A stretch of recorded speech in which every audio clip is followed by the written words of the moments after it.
Time for our monthly chat with mayors around the region. And now up is Burlington Mayor Marianne Meed Ward. Thanks very much for joining us. Lots going on in Burlington this summer. Now, the city has begun a free transit system for seniors and youth on the buses. Tell me a little bit about that. We started free transit for seniors a couple of years ago as a pilot project during off-peak hours. We figured we've already got the buses on the road, not as many people ride them during the off-peak hours. That was Monday to Friday, 9 to 3. And we saw a 40% increase in ridership. That's going to tell you something, right? If we are very serious, which we are, about addressing climate change, providing alternative ways for people to get around, you take 40 people off the road and put them on a bus, you take 40 cars off the road. It is better for drivers, it's better for everyone. And so just recently, August 1st, we decided to say, you know what, 24/7, permanent, not a pilot project, we're doing this. And I haven't seen the latest numbers, it's still early. And we also extended to youth 13 to 19 after hours, so evenings and weekends. Can we talk about some of the development projects going on in the city? Sure.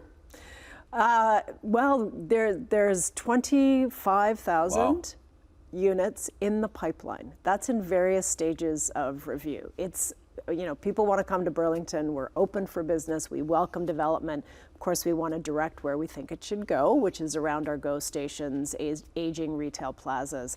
But 25,000 in the development pipeline, and that's part of our goal to issue permits for 29,000 homes. That's the housing pledge that we unanimously signed up for to do our part to help the province deliver 1.2 million homes. We need more housing for people. How many of those 25,000 units would be affordable housing units?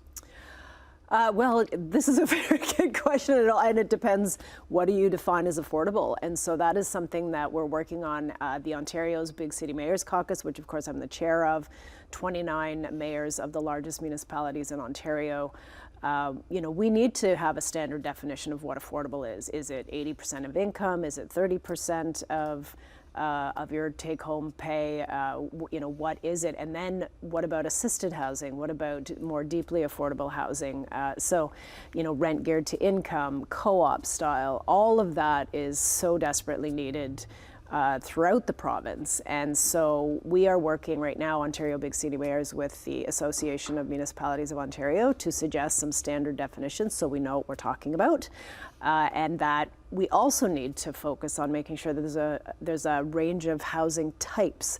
So what's been built in Burlington is mostly one-bedroom bachelor.